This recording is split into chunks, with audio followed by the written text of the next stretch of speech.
The very first moment I caught it, I convinced myself it was nothing more than my imagination playing tricks. Doctors regard patients with a certain clinical detachment, observant, detached, professional, but this gaze carried none of that quality. My name is Ethan Mercer. I am 36 years old. Last Tuesday, I accompanied my wife to what I believed would be nothing more than a standard follow-up visit. Her physician, Dr. Lena Strauss, scarcely directed her attention toward my wife at all. Instead, her eyes kept returning to me, not in passing, not with casual interest, not even with a measured scrutiny of a clinician assessing a spouse. The looks lingered deliberately, long enough to register as intentional. Whenever my wife glanced down to check her phone, Dr. Strauss's gaze snapped back to mine. There was no warmth in it, no trace of flirtation, only a strange, pressing urgency that felt almost desperate. The consultation concluded without incident. Routine discussions of blood work results, minor adjustments to her medication regimen. Another appointment was booked for the future. We departed. I nearly dismissed the entire episode until roughly an hour later. My phone rang, displaying a familiar number from the clinic. I answered. "Ethan," the voice said softly. It was her, Dr. Strauss. I couldn't speak freely in my office. There are cameras everywhere. My chest constricted instantly. "This concerns your wife. You need to come to the clinic tomorrow morning." Pause. Alone. A heavy silence followed on my side of the line. She dropped her voice even lower. "And whatever you do, she must never know you were here." The call ended abruptly. I stood frozen, staring at the darkened screen. In the kitchen behind me, my wife, Emma, was humming softly to herself as she prepared tea. Everything about her appeared perfectly serene, perfectly ordinary. Yet for the first time in our 8 years of marriage, it struck me with cold clarity. I didn't truly know what condition she was actually being treated for. I asked her nothing that evening. That's a mistake most people make. They react immediately. Instead, I observed. Emma moved through our home with the same quiet efficiency she always had. When she cooked, she placed her phone face down on the counter. That was unusual. She had never done it before. Did Dr. Strauss mention any changes? I inquired lightly, keeping my tone neutral. "Just dosage adjustments," she answered without lifting her eye from the stove. She never revealed the actual names of her medications. "They are hormonal," she would say, "and complicated." I nodded, offered a small smile, and headed upstairs. At precisely 7:58 the following morning, I entered the clinic by myself. Dr. Strauss did not invite me to take a seat. She simply locked the door behind me, actually turned the key in the lock. "That shouldn't have happened," she murmured. "What shouldn't have happened?" She paused, then placed a file folder on the desk between us. It wasn't a standard printout. It bore a red restricted tag. "Your wife is not being treated for the condition she described to you." The room suddenly felt constricted, the air thinner. She told me it was thyroid-related. Dr. Strauss shook her head slowly. "It's neurological." My pulse didn't race. Strangely, it seemed to decelerate. "Meaning?" She leaned closer. "There are cognitive changes, Ethan. Memory distortions, alterations in impulse control." I stared at her, waiting. "That still doesn't explain why you contacted me in secret." She swallowed hard. "It isn't merely the diagnosis." Silence hung between us again. She specifically instructed us not to document certain episodes. Episodes? I echoed. Dr. Strauss met my eyes steadily. "She has been describing conversations with you that never took place." The oxygen in the room felt thinner still. "That's impossible." "Is it?" she asked quietly. Then she delivered the sentence that caused my stomach to plummet. "She claims you've been attempting to poison her." For a split second I actually laughed. Pure reflex, not amusement. "Poison, huh?" I repeated. Dr. Strauss remained unsmiling. She described specific incidents. Tea that tasted metallic. Water containers left uncovered overnight. Medication schedules subtly altered. My throat turned arid. "She believes I'm drugging her." "She believes you are gradually modifying her doses," the doctor confirmed calmly. "I've never once handled her prescriptions," I said. Dr. Strauss nodded. "I know. You know. She submitted a sample of her medication last month because she suspected tampering. We conducted a laboratory comparison. There were no alterations. A fragile wave of relief passed through me, brief and shallow. Then this is delusion, I concluded. Dr. Strauss hesitated. That was our initial assumption. Past tense. She has also described hidden cameras inside your home, specifically in the kitchen. The kitchen. I immediately pictured her setting her phone face down, glancing over her shoulder while preparing tea. Are there cameras? Dr. Strauss inquired gently. No, I answered.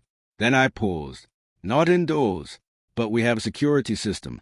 Front door, garage, footage stored in the cloud, remotely accessible.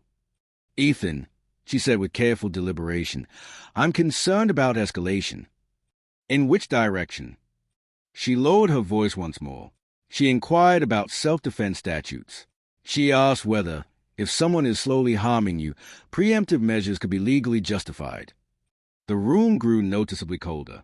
The issue was no longer whether she suspected me of poisoning her. The real question had become whether she felt justified in acting first to prevent it. Dr. Strauss slid a printed transcript across the desk. Emma's exact words, if he tries it again, I won't wait. My heartbeat finally lurched. Tries what? I asked. The doctor regarded me with measured caution. She refused to specify. And in that instant, I understood that I was not the only one watching. I drove home more slowly than usual, not out of fear, but because I needed to recalibrate every assumption. If Emma genuinely believed I was poisoning her, then every ordinary action I performed could be reinterpreted as menace, reminding her to take her medication at dinner, offering a glass of water, even remaining silent. When I stepped inside, she stood at the kitchen counter once more. Same kettle, same mug. She looked up and smiled. How was work? She asked lightly, normal tone, normal expression, routine. I watched her hands. They remained steady as she poured boiling water into her cup. She did not offer me any. That was new. Did you go back to the clinic? She asked casually. The question arrived too precisely, too cleanly. No, I replied evenly. Why? Just wondering, she said, stirring slowly. Metal spoon against ceramic mug. Soft, rhythmic clink. She cradled the mug close but did not sip right away. Instead, she observed me, as though waiting for a tell. You've been distant, she remarked. Have I? She nodded. Different. Different. An interesting choice of word. That night's sleep eluded me. Around 2:17 a.m., I heard soft footsteps in the hallway. Careful, deliberate, not the usual path to the bathroom. Measured. I remained motionless. The bedroom door eased open a fraction, then closed again. She had no idea I was awake. Minutes later, my phone vibrated silently on the nightstand. Unknown number. I checked it without moving. One message only.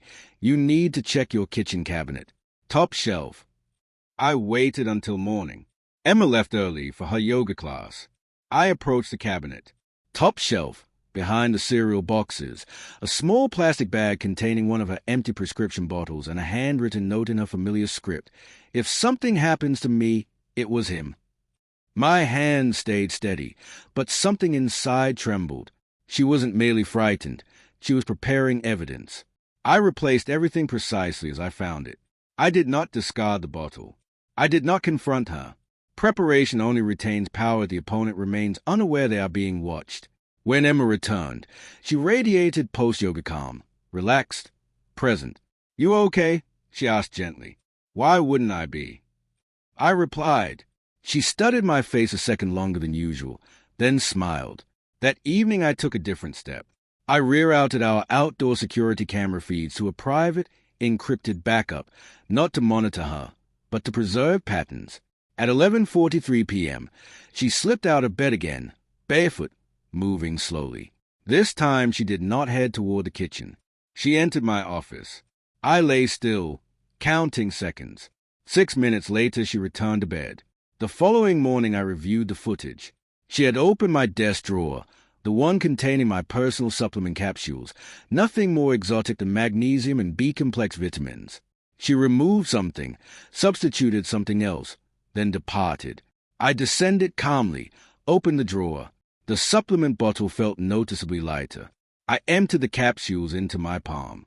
Different color, identical shape. My pulse remained level. I returned them exactly as they had been. Then I phoned Dr. Strauss. "She's escalating," I told her quietly. Silence on her end. "Ethan," she finally answered, "has she ever experienced episodes of paranoia in the past?" "No, any family history." I hesitated. Her mother. There were rumors of institutionalization. Nothing openly discussed. Maybe. I conceded. Dr. Strauss drew a slow breath. "There's another possibility." "What?" "She may not believe you are attempting to poison her." "Then what does she believe?" The doctor's voice fell to a near whisper. "She may believe you already tried, and that she survived." That single reframing altered the entire picture. If she thought she had already endured an attempt on her life, then her actions were no longer defensive. They were retaliatory, and retaliation does not wait for confirmation. It waits only for the right moment. I did not bring the capsules to the police. I delivered them to a private, expedited laboratory. By 4 in the afternoon, the results arrived. Not poison, not lethal. A low-dose beta-blocker compound, the same pharmacological family used to slow heart rate, occasionally prescribed for anxiety, or capable of simulating cardiac symptoms. My breathing remained even. She had not attempted murder. She had attempted to manufacture a natural-looking event, mirroring precisely what she believed I had done to her. When Emma arrived home that evening, she examined me with care. "You look pale," she observed softly. "Long day," I said. She watched my hands as I poured water, waiting, assessing. That was a moment I comprehended fully. This was not haphazard illusion. This was deliberate narrative construction. She required symptoms. She required me to appear unsteady. She required discernible pattern, because patterns can be presented as proof. Later that night, I opened my email. A draft message waited in my outbox, addressed to her physician. Subject line, medication concerns. I had not composed it. The body detailed mood swings, emerging aggression, subtle hostility, all signed with my name. Timestamp, 21:19, the precise window during which he had entered my office. I closed the laptop with deliberate slowness. This was staging. If she could establish a record of my instability alongside her own documented fear, then any future incident could be recast entirely. Self-defense, medical misunderstanding, tragic but understandable escalation. I walked into the living room. She sat cross-legged on the couch, reading, peaceful, almost fragile in appearance. "I think we should talk," I said. She looked up slowly. "About time." Her smile failed to reach her eyes. "I think we should talk," I repeated. Emma closed her book with precision. "About what?" she asked softly. No tension, no tremor, only patient curiosity. I sat opposite her. "About the emails you drafted from my account." A minuscule flicker crossed her features, barely perceptible. "I don't know what you mean." 2:19 a.m., I said. "You were in my office." She tilted her head slightly. "You're imagining things." Those 4 words struck heavier than anything else she had uttered. Gaslighting only succeeds when it creates instability. It didn't. I leaned forward, calm. I tested the capsules. Her expression remained unchanged. "They weren't lethal," I continued, "but they were altered." Silence expanded. Then she did something entirely unexpected. She smiled, not anxiously, not forced, but with visible relief. "You finally notice," she said quietly. The room shrank around us. "Notice what?" "That you're capable of suspicion," she answered. My pulse shifted. "This was never about poison," she went on. "It was about response." "Response to what?" She rose slowly and walked toward the kitchen. I followed. "You've been pulling away for months," she said. "Checking accounts, changing passwords, observing me." Quietly, I admitted. "I thought you were ill," I told her. She turned to face me directly. "And I thought you were leaving." That admission hit harder than any laboratory report. She had not been constructing a murder defense. She had been constructing control. "If you suspect someone might betray you," she said softly, "you test them." You frame scenarios. You observe how far they will go. Silence stretched taut between us. Then she spoke the line that redefined the entire ordeal. I never reported you formally. My breath caught. I wanted to see what you would do first. Not paranoia, not neurological disease. A calculated test. And the most perilous element was no longer the altered capsules. It was a dawning awareness that we had both been participating in the same silent game. Neither of us had acknowledged it until this moment. We stood in the kitchen, regarding each other like opposing counsel negotiating settlement terms rather than spouses of 8 years. You thought I was leaving, she asked quietly, so you began auditing me. You thought I was poisoning you, I countered, so you began documenting me. Neither of us refuted the accusation because both of us recognized its truth. The fear had not originated with medication side effects. It had begun months earlier. Small fractures, late-night work calls, separate financial accounts, emotional withdrawal masked a professional focus. Communication had ceased. Surveillance had replaced it. That is how trust transforms, not into outright hatred, but into mutual monitoring. I never intended to harm you, she said. Neither did I.